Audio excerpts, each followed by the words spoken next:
Today's conversation is about the pivot that nobody glamorizes.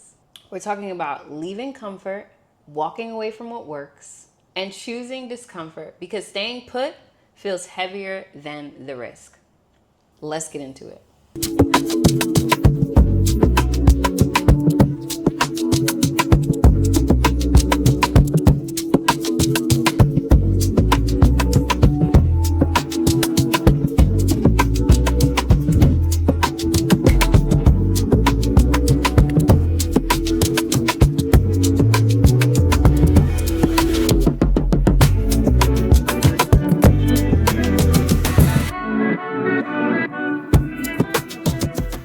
Hey friends, hey, welcome back to another episode of From the Ground to the Crown. I am here joined today by Awon Robinson. Hey friend. Hey, how you doing? Thank you so much for being here with me. Thanks so much for having me. Excited. Y'all, you have not seen the behind the scenes, the making of this episode, but we have had a full day here today.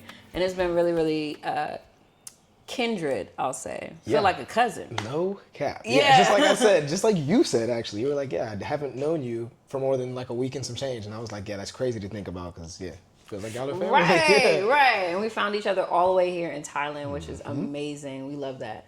So let me introduce you really quickly because the people who don't know about to find out today, all right?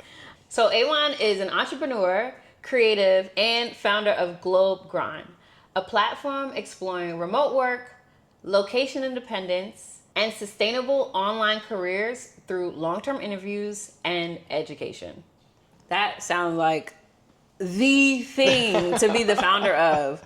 I know that my intro of you was like very short. So give the people a little bit more background. Like, where are you from in the States? What got you here to Thailand? A little bit of all the things. For sure. Yeah. First off, thank you. That was a great intro. When you say it like that, it made it sound really good. Yeah. Appreciate that. But I'm Awon. I'm originally from West Virginia, actually, a state not a lot of people know of. Or if you do know of it, it's from the song Country Roads. So, originally from West Virginia. I was a lifelong athlete and turned creative just because I got really inspired by like YouTubers and content creators. From there, I realized like with the camera, not only can I do stuff for myself, but I can also do stuff for clients as well. So started to learn how to do like professional videography, got more into the marketing world, eventually dabbled into like some corporate jobs, worked in corporate sales as well as corporate marketing.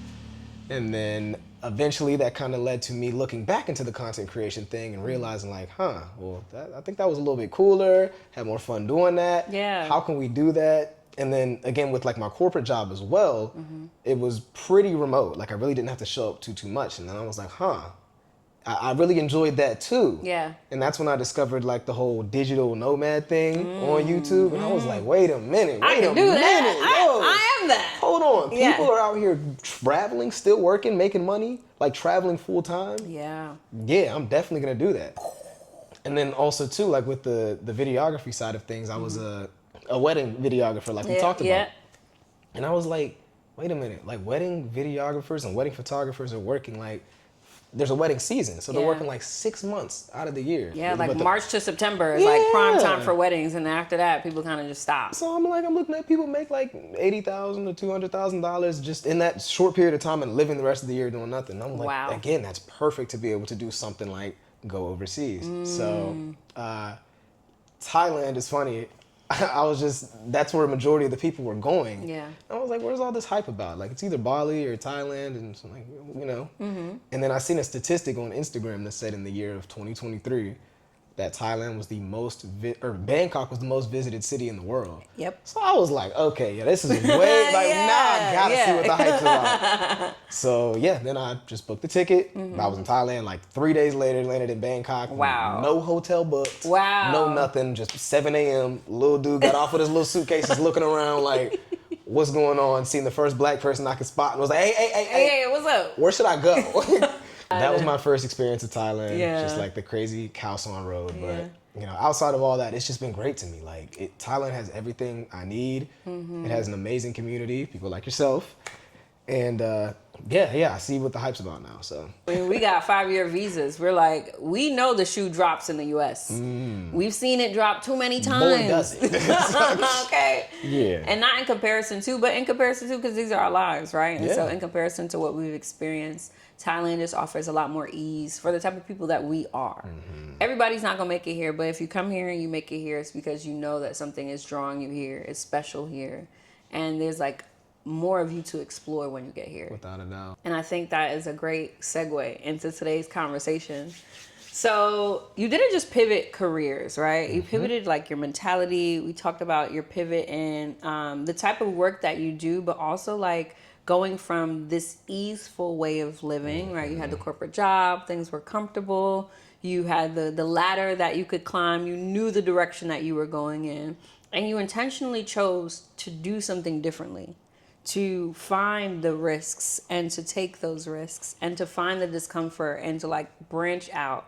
What was that first moment that, like, if you could pinpoint it to a day or a time or an event or something where you were like, wait a minute, this ain't it for me. I like it, but I don't love it. Or I'm comfortable here, but I kind of don't feel good. Like, can you think back to the time where that first you became aware of that first?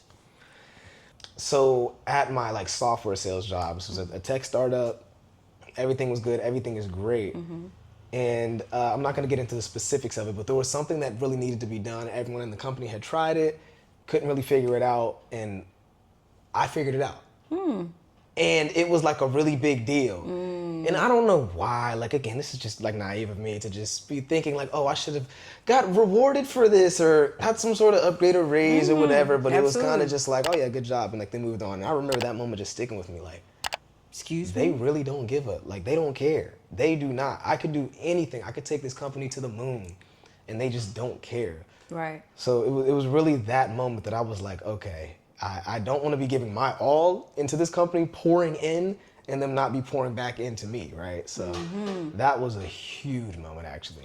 And again, it doesn't seem like it's that big, but it was big to me at the time. I mean, you remembered it today. Exactly. Right? I did. And people don't often pinpoint the moment that they chose more awareness or the moment that they chose the discomfort.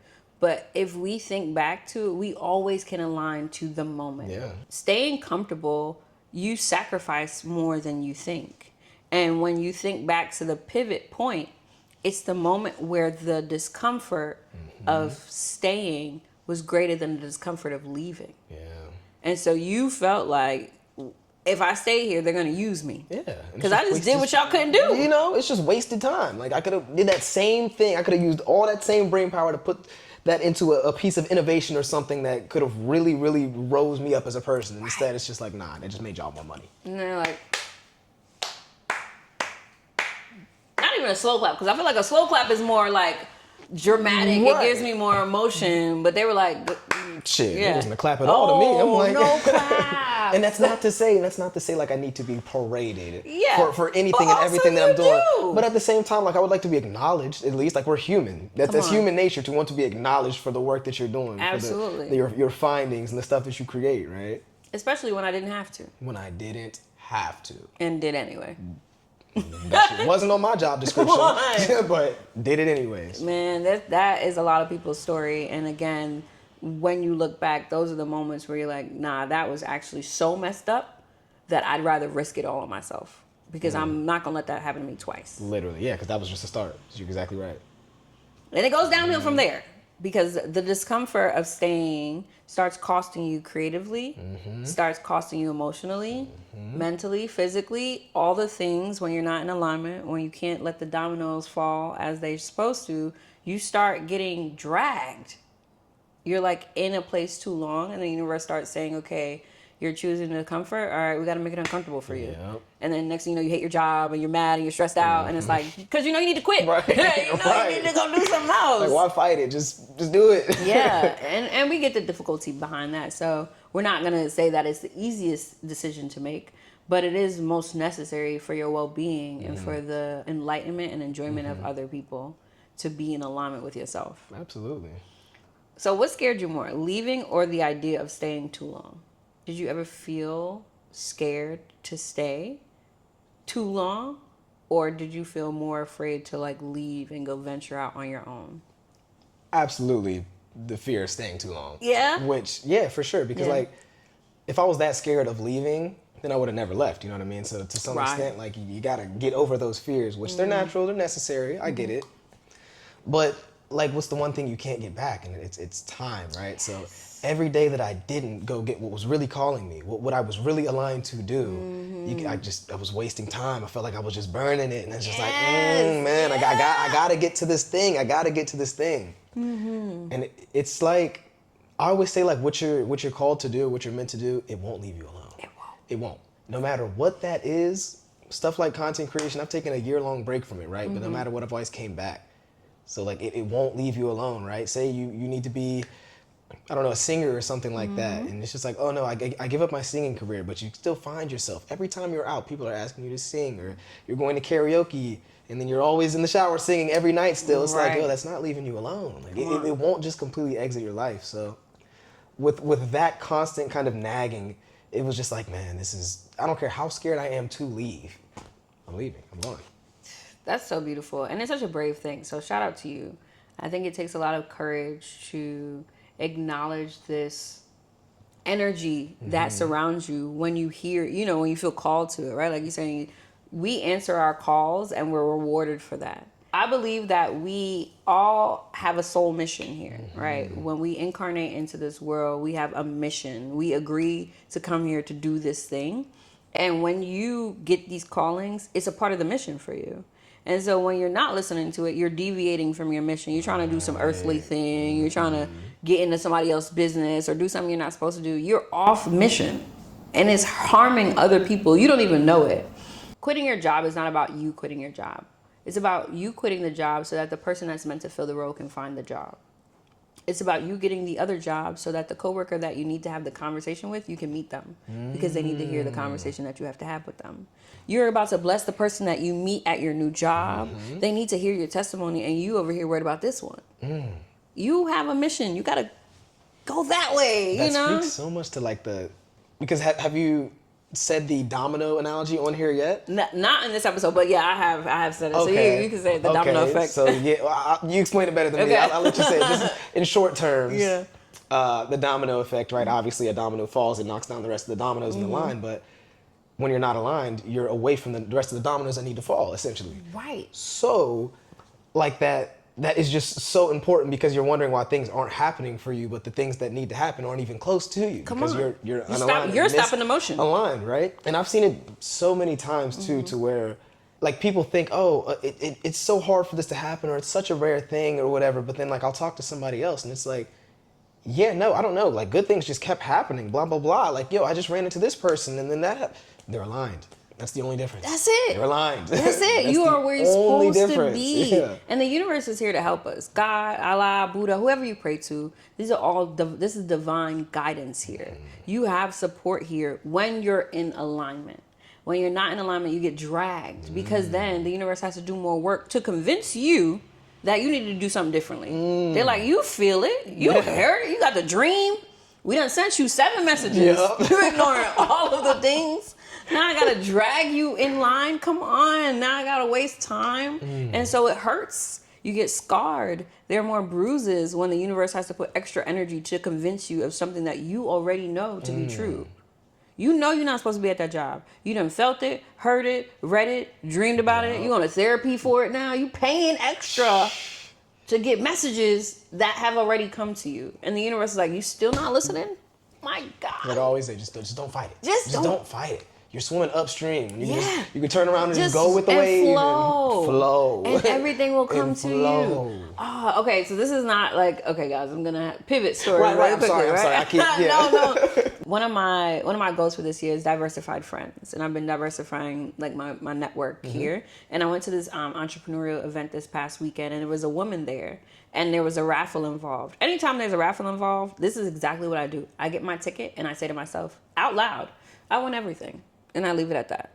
So we're at the event and I hear 2 women say, I never win things. And I was like, don't say that. What? what are you talking about? And one of the women there, she was like watching me and she was like, what do you do? And I told her, I was like, I've been saying this, I win everything and I don't miss.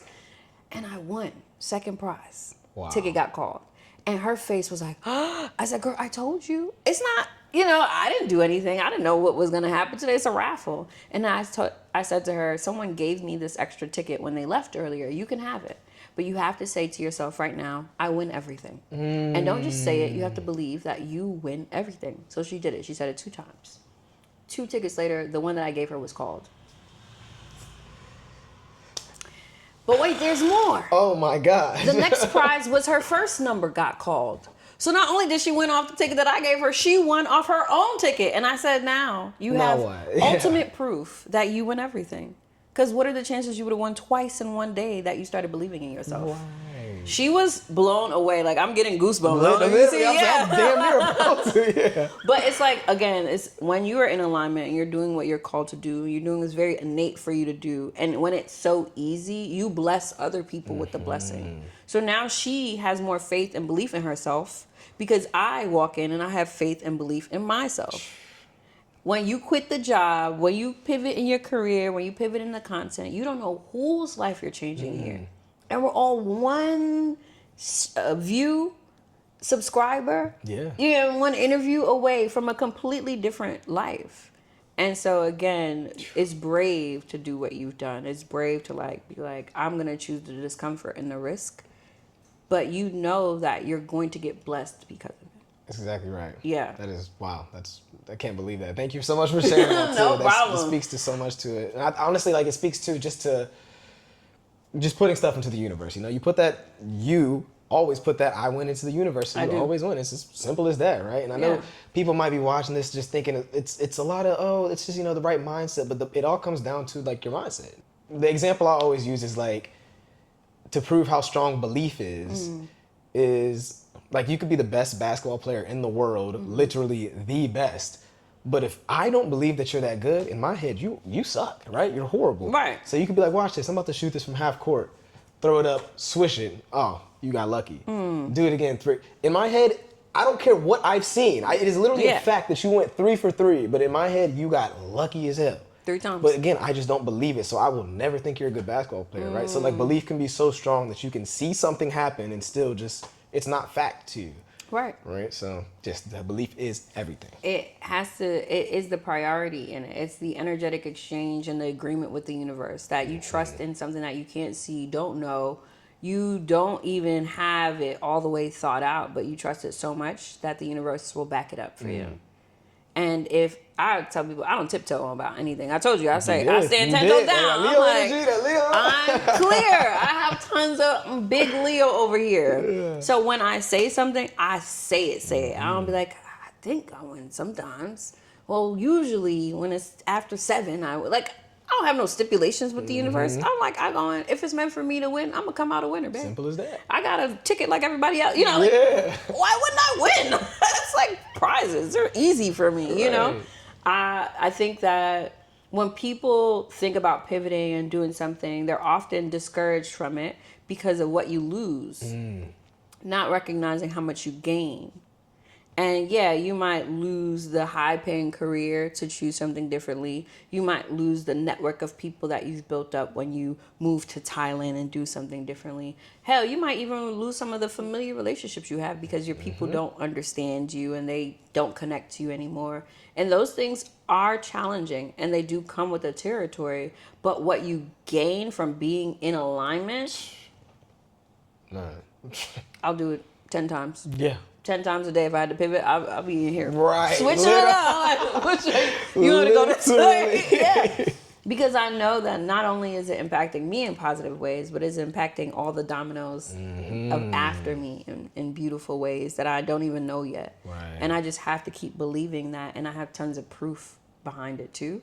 So it makes it easier when I have to change careers, change whatever, that I'd be like, damn, I don't want to do it, but here I go again. What you gotta do, right? You know, what you gotta do. Here we go. So I know we talked a lot about shifting in your career, but you also shifted in your content. What prompted the shift for you?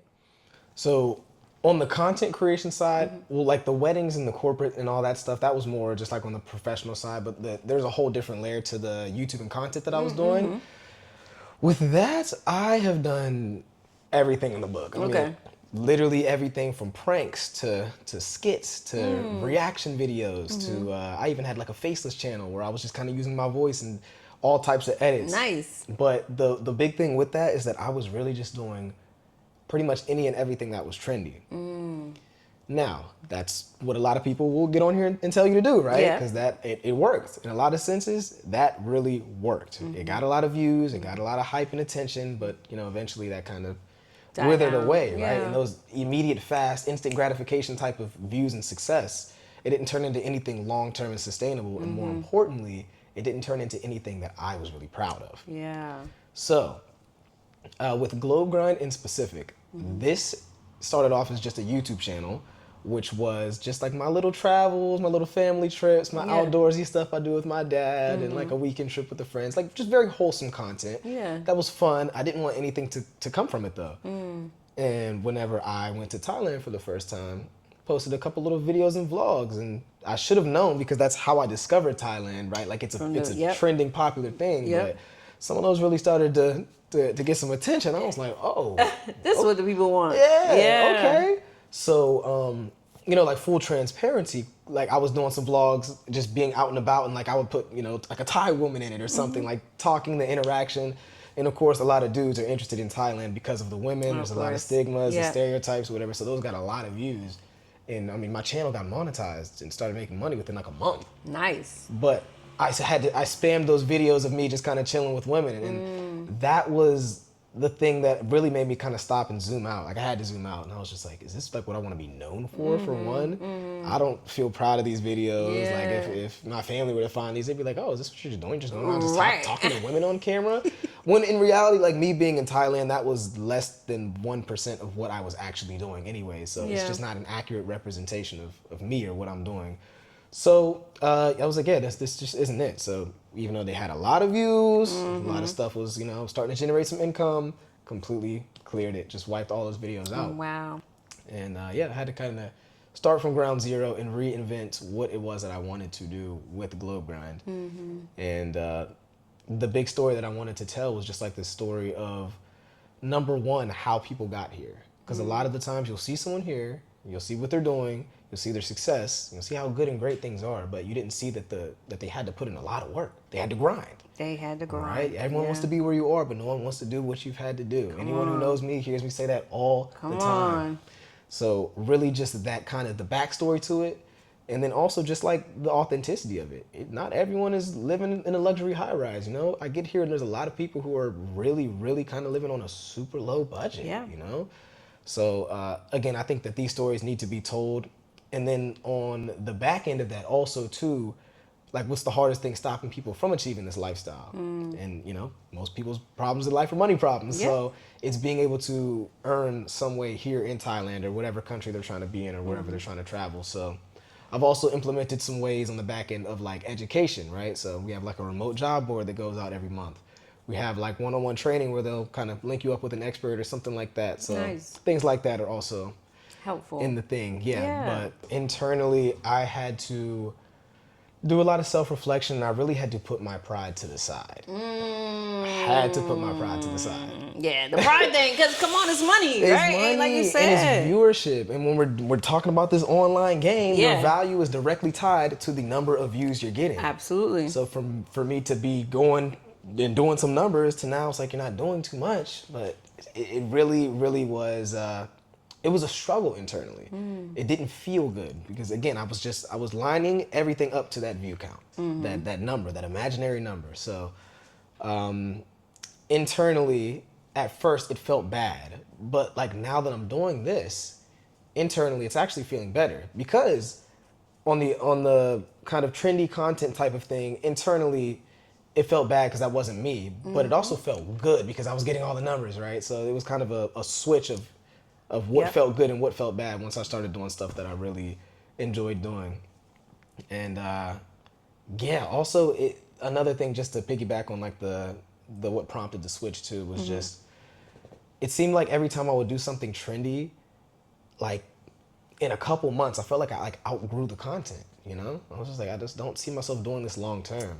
We've been there. So something like interviews, like a podcast, like education, that's so much more sustainable. Like I can do that until I'm 70 years old, right? Right. So, yeah, I would say internally, a lot of things definitely switched and shifted, but ultimately the feeling that I had is now just much more true to me.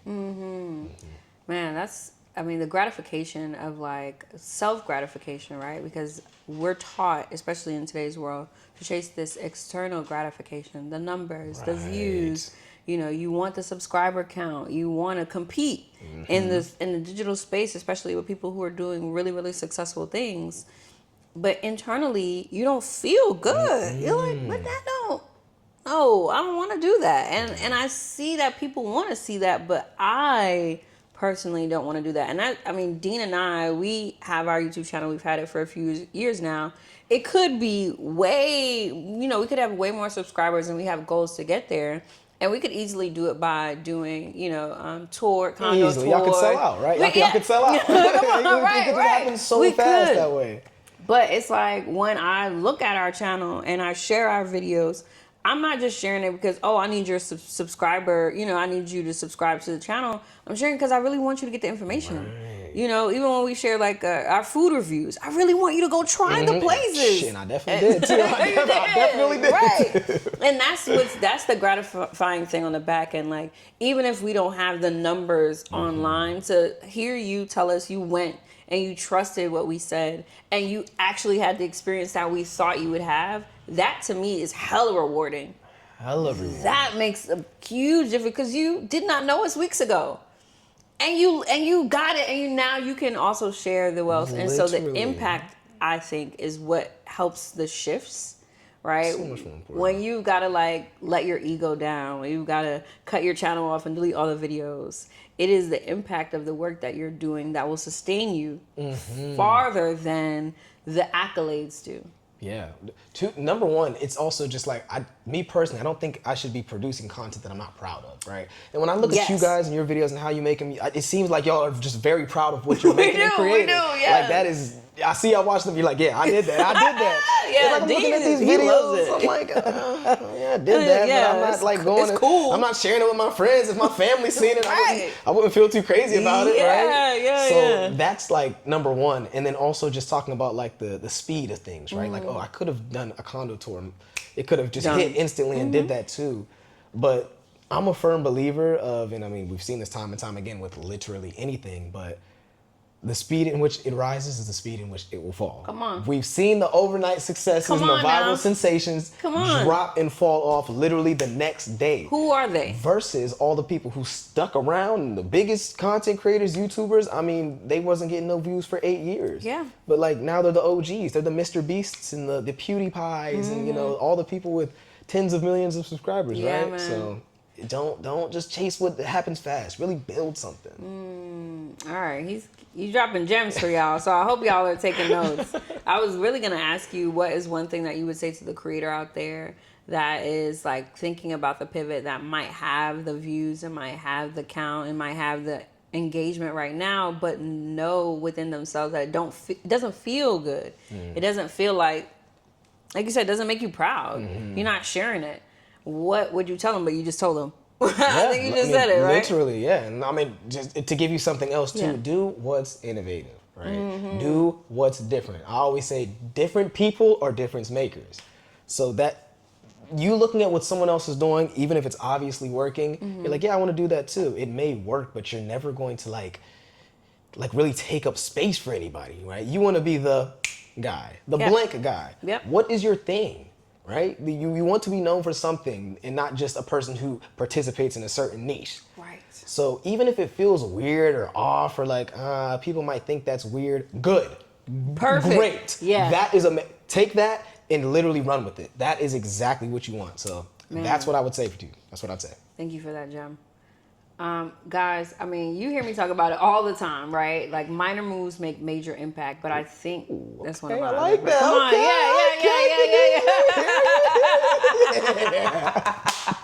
He's so funny.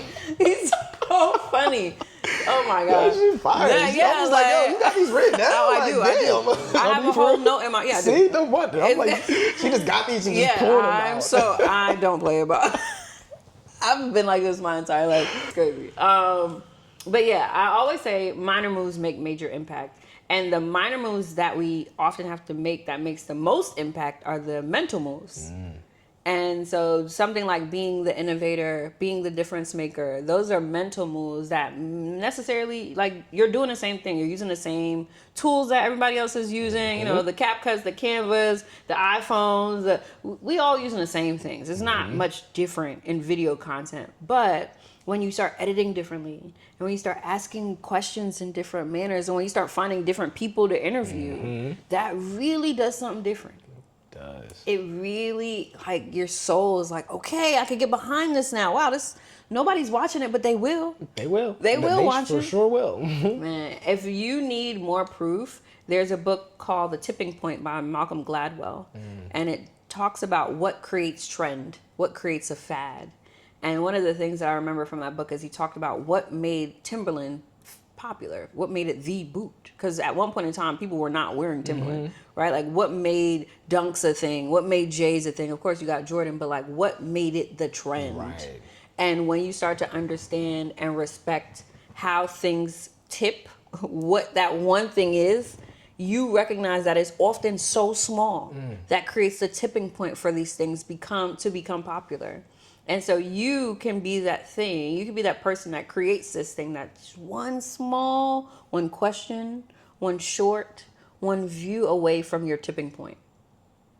That is interesting. I want to read this book now. Oh, yeah, I want to read it. It's really good. How many stories have you heard with people saying, "Oh, I was just about to quit and then this happened"? Like, can you imagine? Can you imagine? I can actually. I can imagine. I don't want that to be my story. I know that much. So that is why we just put out from the heart. We put out with intentionality. We say prayers when we do things. You know, like, we are very intentional because we know that when we do make it and reach our goals, people can't say that we were lucky. Nah, this wasn't luck. This was not luck. This was not an ounce of luck. Hell no. We put in the work to get here. And then we appreciate it so much more because we know that the work, that the risk, that the discomfort, that the difference making was the thing that built what is successful to us. Yes. Let's talk about the pivot, right? And I always tell people that the difference between shifting and pivoting, a shift is more internal. It is the change of your mindset that you have to make. It's not about the external habits. It is about the ego that you have to let go of. It is about the unlearning that you have to do. It is about the rewiring of the neural pathways and the recalibrating of your soul. That's the shift. When it comes to pivoting, it's about the habits. It's about the tangible, actual day-to-day things that you're doing to change and become someone different. And so, what surprised you the most when you were on the other side of your decision? Like, what was that thing where you were like, man, I'm shocked that this thing is happening or that this change happened? Like, if there was one thing that surprised you, what would that thing be? For me, the biggest thing was that just genuinely surprised me was that it just wasn't that bad. A lot of people's fears in life is really just the fear of the unknown. So for me, that was the big thing, right? It was just like, oh, what's going to be? Like, am I going to survive? Am I going to have to come back to a 9-to-5 job, right? Like, all these different just questions and scenarios and just overthinking really just made it so scary for me. And I was like, well, once I'm there, you know, I have to be ready for this because it's going to be scary. It's going to be, I'm going to have to go through hell and back but you know, once you get on the other side of it, it's really not that bad. You're fine. You've been through so many worse things. You've been through so many things in life that are so much worse than this. But through so what is you just making a transition from one job to another possible career? Not going to kill you. It's not going to kill you. It's really not. And at the end of the day, even though I was so scared of coming back, like, that is an option. You can always come back, right? And try it again, because the goal is not to come back to stay back, right, of course. Right. You still want to get back to, you know, finding your alignment and finding that true path. But it was just that it really was not that bad. I love that. I always say to, like, my clients or my friends, your spirit's not going to kill you. It's just not designed to do that. It's not. It's not. So if it's encouraging you to do something, you just say you don't have enough trust in yourself, and that's why you're not doing it. But don't say that you're not going to do anything bad. You can't bite your own hand. You know why? Because self-harm is very hard. Self-harm is very difficult. So if your spirit is calling you to get on a plane and move somewhere, you're not going to harm yourself. It's just not designed for that. The intuition is designed to keep you alive here. It's designed to keep you safe here. Your brain is designed to keep you safe here. And so if all these things are in alignment with you doing something different, doing something uncomfortable, if you trust yourself enough, know that you're probably going to live and you're probably going to thrive if you do it. That's exactly right. And that literally is the same, to the same regard of what you're saying. Like, it's never that bad. It's never that deep. It's never that bad. 9 times out of 10, our mental gymnastics we're doing that's the worst part. Yeah. And people feel alone in their thinking when they don't express it, when they don't say, man, I have this fear of this thing. When they don't see these interviews and they don't hear the stories, they think that they're the only ones. Right. How scary it was to come over here. You feel me? It's far. Far. It's far. Come on, 20-something hours of travel. Come on, my mama cannot come get me over here. No, she cannot. She will if she had to, but it's going to take her a day. Yeah. I'm going to be waiting for some time. Yeah. Even when Dean broke his ankle in 2024, I was like, oh my God, you can't break bones in the other countries? What are we going to do? They're going to kill me. I was so stressed out about that. But ended up having the most amazing experience out here because he broke his ankle. It wasn't that bad. It wasn't that bad.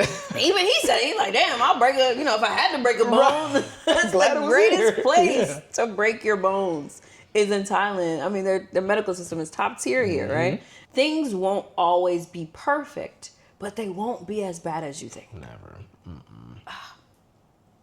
Okay.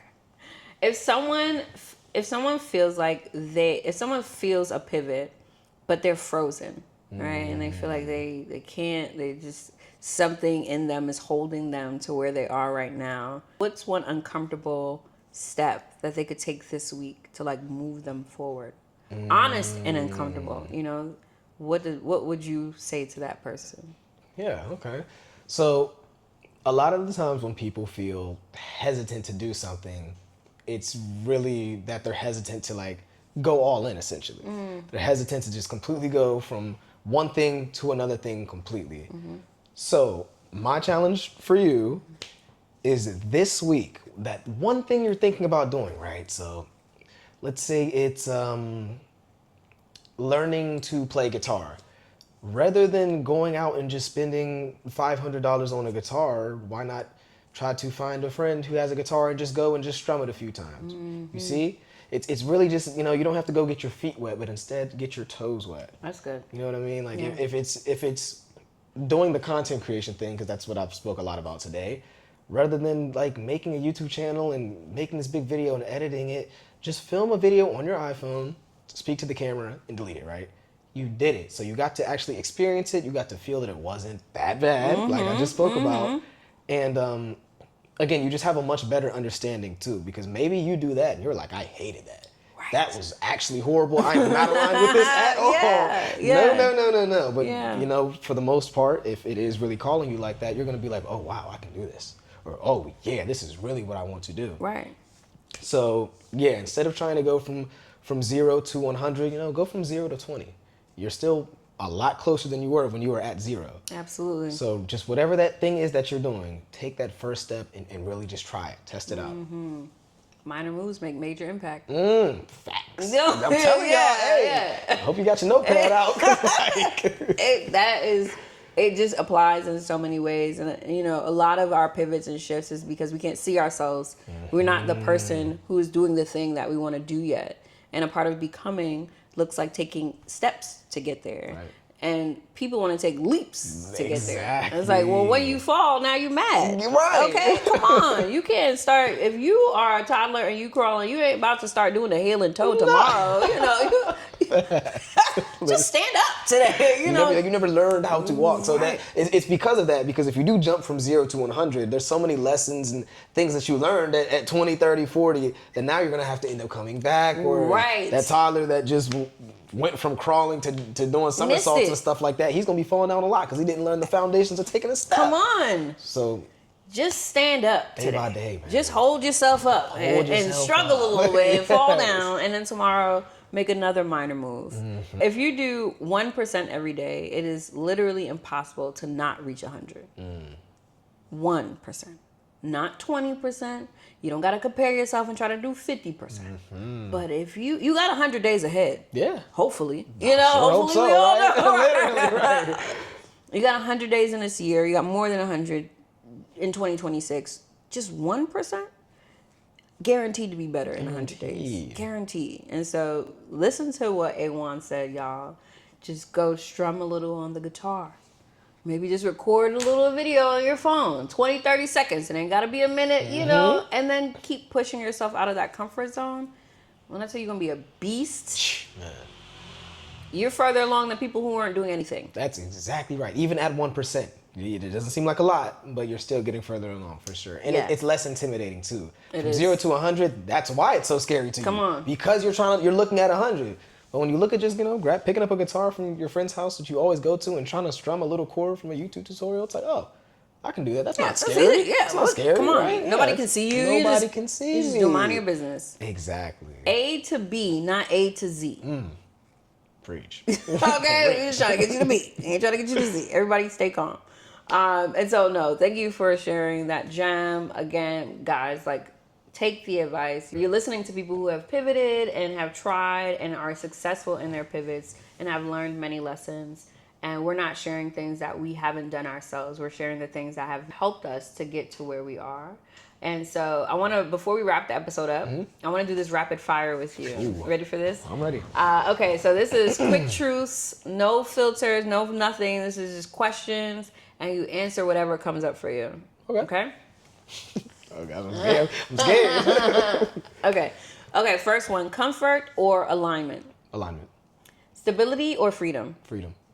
Safe content or honest content? Honest content all day long. Okay, one fear you had to face head on?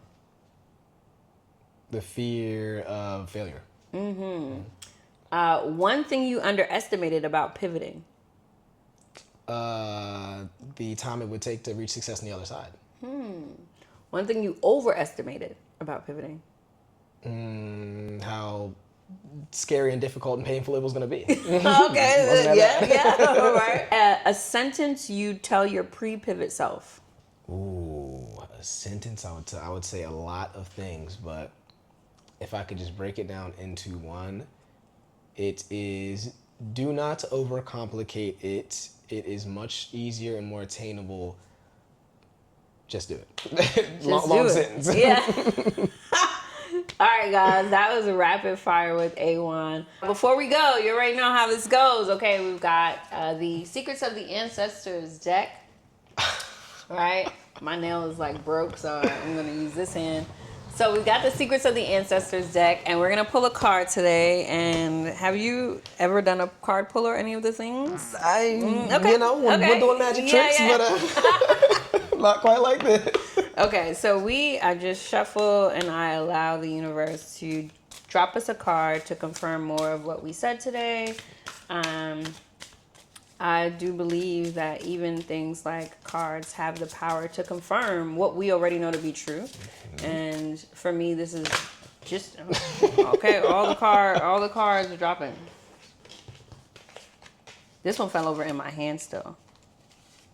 So I'm going to go with this one. The High Priestess. And this is the card of intuition and knowingness. Hey, already. Come on. Because when you know, we talked about your intuition and how it's not going to steer you wrong, right? It's not going to leave you alone. Yeah, and I've actually never pulled this card before. And sis is do you see this girl? Oh, wow, that's beautiful, the card. Yeah.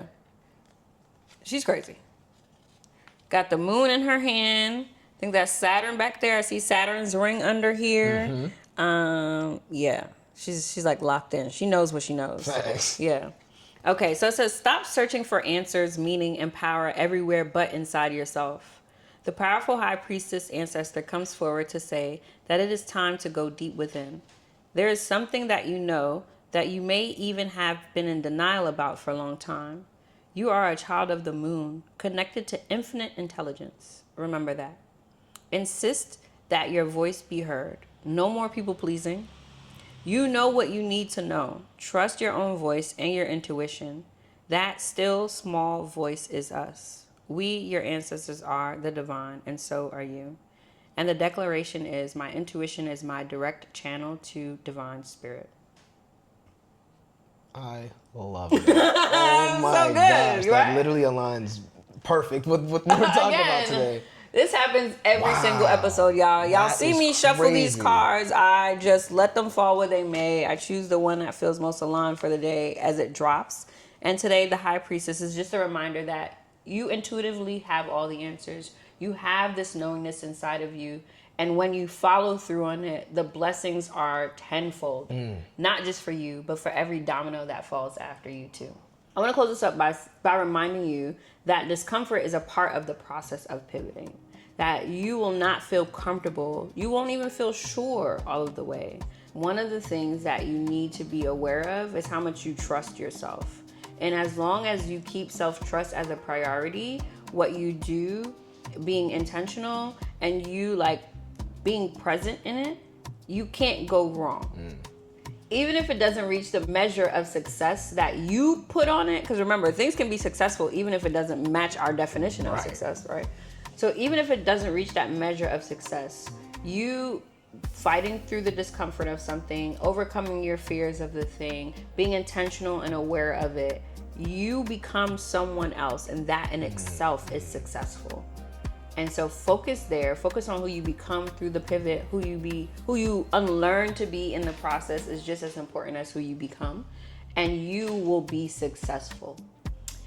I hope this episode clarified and confirmed so much for you today. I hope that it encourages you to pivot in your career, to pivot in your content, to pivot in any of the things that you've got going on, but to also choose discomfort over ease sometimes, because there's power in that too.